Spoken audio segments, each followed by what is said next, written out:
European യൂണിയനും അമേരിക്കയും ഗുരുതരമായൊരു trade വാറിലേക്ക് പോവുകയാണ്. ട്രേഡ് വാറിൽ 10% ടാരിഫ്, 10 മുതൽ 25% ടാരിഫ് അടിക്കുമെന്നും ട്രംപ് പറയുമ്പോൾ നമ്മളെ മാതിരി പിന്നെ അപ്പോൾ റഷ്യയിൽ നിന്ന് ഓയിൽ മേടിക്കൽ നിർത്തിയിൽ ടാരിഫ് അടിക്കുമെന്ന് നമ്മൾ ഞങ്ങൾ നിർത്തിയേക്കാം എന്നല്ല കേട്ടോ യൂറോപ്യൻ യൂണിയൻ പറയും. യൂറോപ്യൻ യൂണിയൻ ഞങ്ങൾ തിരിച്ചും ടാരിഫ് അടിക്കുമെന്ന് പറയുന്നു.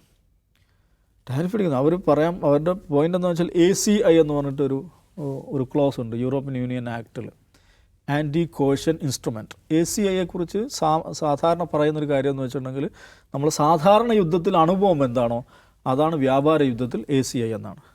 ആൻറ്റി കോഷൻ ഇൻസ്ട്രുമെൻറ്റ് ഞങ്ങൾ ആക്ടിവേറ്റ് ചെയ്യും എന്ന് പറഞ്ഞാൽ അതിൻ്റെ അർത്ഥം അമേരിക്കൻ പ്രോഡക്റ്റുകൾക്ക് സമാനമായ രീതിയിൽ ടാരിഫുകളും നിയന്ത്രണങ്ങളും. ലോകത്തെ ഏറ്റവും വലിയൊരു സിംഗിൾ മാർക്കറ്റ് എന്ന് പറയാവുന്നതാണ് യൂറോപ്യൻ യൂണിയൻ മാർക്കറ്റ്. ഏറ്റവും എന്താ പറയുക ക്രയശേഷിയുള്ള സിംഗിൾ മാർക്കറ്റാണ് യൂറോപ്യൻ യൂണിയൻ മാർക്കറ്റ്. നിങ്ങൾ ഇങ്ങോട്ട് അടിച്ചാൽ ഞങ്ങൾ അങ്ങോട്ടും അടിക്കും എന്നാണ് യൂറോപ്യൻ യൂണിയൻ പറഞ്ഞത്.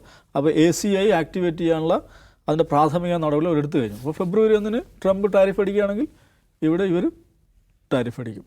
അപ്പോൾ ആ നിലക്ക് ട്രേഡ് വാർ, ലോകത്തെ ഏറ്റവും മാരകമായ ഒരു ട്രേഡ് വാറിലേക്കാണ് പോവുക. പിന്നെ വരുന്നത് മിലിറ്ററി എസ്കലേഷനാണ്. മിലിറ്ററി എസ്കലേഷനിലേക്ക് പോകും. എങ്ങനെയാണ്? ഒന്നാമത്തെ പ്രശ്നം നാറ്റോ എന്ന് പറയുന്ന അലയൻസ് എന്താണ്? നാറ്റോ അംഗരാജ്യങ്ങൾക്കിൽ പരസ്പരം സംരക്ഷിക്കാൻ ബാധ്യസ്ഥരാണ് അവർ.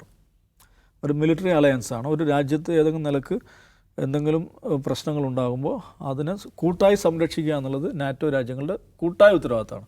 അതാണ് ഒരു നാറ്റോ അംഗരാജ്യത്തിൻ്റെ ഒരു ഭൂപ്രദേശം ഞാൻ എടുക്കാൻ പോവുകയാണ്, തന്നില്ലേ ഞാൻ പിടിച്ചെടുക്കുമെന്നൊക്കെ പറയുന്നത്. അപ്പോൾ ഇപ്പോൾ അവിടെ ഡെൻമാർക്ക് അവിടേക്കുള്ള ഇത് കൂട്ടി, മിലിറ്ററി പ്രസൻസ് കൂട്ടി, മറ്റ് യൂറോപ്യൻ യൂണിയൻ രാജ്യങ്ങളും അവിടേക്ക് അതൊരു എന്താ പറയുക ഒരു സൂചന എന്ന അർത്ഥത്തിൽ മാത്രമാണ്. വലിയ തോതിലുള്ള മിലിറ്ററി ഡിപ്ലോയ്മെൻ്റ് ഇല്ല, അവരുടെ പേഴ്സണൽസിനെ അങ്ങോട്ട് നിയോഗിച്ചു കഴിഞ്ഞു. അപ്പോൾ നാറ്റോ അംഗരാജ്യങ്ങൾക്കിടയിൽ ഒരു മിലിറ്ററി ഏതെങ്കിലും നിലക്കുള്ള ഒരു സ്റ്റാൻഡ് ഓഫ്, യുദ്ധമൊന്നും വേണ്ട, ആ നിലക്കുള്ള ഒരു ഫേസ് ഓഫ് വരികയാണെന്ന് തന്നെ വിചാരിക്കാം. അതിൻ്റെ ഫോളോ ഔട്ട്, അതിൻ്റെ തുടർ ഫലങ്ങൾ എന്തൊക്കെയായിരിക്കും? ലോകത്തെ ഏറ്റവും പ്രധാനപ്പെട്ട ഒരു മിലിറ്ററി ബ്ലോക്കിനെ ഡിസൻറ്റഗ്രേറ്റ് ചെയ്യുകയാണ് ചെയ്യുക. അപ്പോൾ ഇത് പരിധി വിട്ട് പോവുകയാണെങ്കിൽ ഈവൻ ഒരു തേർഡ് വേൾഡ് വാർ എന്ന് പോലും പറയാവുന്നൊരു സെനാരിയിലേക്ക് ഇത് വളരാം. അതിനുള്ള സാധ്യതയുണ്ട്. കാരണം ഇതിലപ്പുറത്തും യൂറോപ്യൻ യൂണിയനിൽ പറയുന്ന അവരും എന്താണ് ന്യൂക്ലിയർ രാജ്യങ്ങളാണ്. ഫ്രാൻസും ഉണ്ട്, UK ഉണ്ട്. UK യൂറോപ്യൻ യൂണിയൻ്റെ ഭാഗമല്ലേ ഇപ്പോൾ, പക്ഷേ നാറ്റോയുടെ ഭാഗമാണ്. UK ഇതിൽ ഈ ഗ്രീൻലാൻഡ് എടുക്കുന്നതിനെതിരെ നിലപാട് സ്വീകരിച്ചിട്ടുണ്ട്, ടാരിഫിന് നിലപാട് സ്വീകരിച്ചിട്ടുണ്ട്. പക്ഷെ അതേസമയം ഇത് വലിയൊരു എസ്കലേഷനിലേക്ക് പോകരുത് എന്നുള്ളൊരു നിലപാടും കൂടെ അവർ പറയുന്നുണ്ട്. ACI ഒന്നും ഇപ്പോൾ ആക്ടിവേറ്റ് ചെയ്യരുതെന്നൊക്കെ അവർ പറയുന്നുണ്ട്. ഒരു മീഡിയേറ്റർ റോളിൽ നിൽക്കാൻ വേണ്ടി സ്റ്റാമർ ശ്രമിക്കുന്നതായിട്ടാണ് തോന്നുന്നത്. എനിക്ക് വലിയ തോതിലുള്ള തുടർ ചലനങ്ങൾ ഉണ്ടാക്കാൻ പോവുകയാണ്.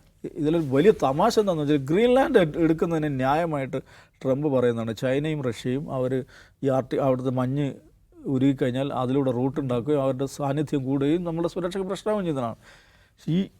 ഇപ്പോൾ ഉണ്ടായ ഡെവലപ്മെൻറ്റ് ഇതിൽ ഏറ്റവും വലിയ ബെനിഫിഷ്യറി ആരാണ്? റഷ്യയും ചൈനയാണ്. ഇപ്പോൾ തന്നെ ചൈന എന്താണെന്ന്, ഞങ്ങളാണ് ഒരു സ്റ്റേബിൾ എക്കണോമിക് പാർട്ട്ണർ, മറ്റേ ചങ്ങായിയായിട്ട് പാർട്ട്ണർഷിപ്പ് നടക്കില്ല, അവൻ എന്തൊക്കെയോ ഇന്നെന്ത് ചെയ്യുന്നതല്ല നാളെ ചെയ്യുക, നിങ്ങൾക്ക് ആശ്രയിക്കാവുന്ന ഒരു എക്കണോമിക് പാർട്ട്ണർ ഞങ്ങളാണ്, ഒരു ട്രേഡ് പാർട്ട്ണർ ഞങ്ങളാണ് എന്നും ചൈന പറയുകയാണ്. എന്നാൽ ചൈനയുടെയും റഷ്യയുടെയും പൊസിഷൻസ് ഇപ്പോൾ തന്നെ വർദ്ധിച്ചു കഴിഞ്ഞു. ചൈനയും റഷ്യയും ശക്തിപ്പെടുമെന്ന് പറഞ്ഞിട്ട് ഗ്രീൻലാൻഡിനെ പിടിക്കാൻ പോകുന്ന പരിപാടിയുടെ പേരിൽ യഥാർത്ഥത്തിൽ സംഭവിക്കുന്നത് എന്താണ്? ചൈനയും റഷ്യയും കൂടുതൽ ശക്തിപ്പെടുകയാണ്.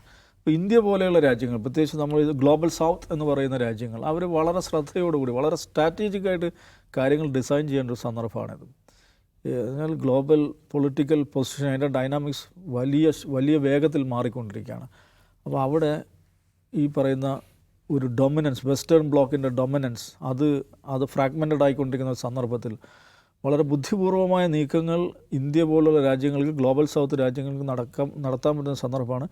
ഞാൻ മൊത്തത്തിൽ എൻ്റെ ഒരു എപ്പിസോഡിനെ കാണുന്നതെന്ന് വെച്ചാൽ ഈ ഫ്രാഗ്മെൻറ്റേഷൻ ഓഫ് പവർ അത് പുതിയൊരു ലോകഘടനയിലേക്കുള്ള സഞ്ചാരത്തിനുള്ള ഗതിവേഗം കൂട്ടും എന്ന് വിചാരിക്കുന്ന ആളാണ് ഞാൻ.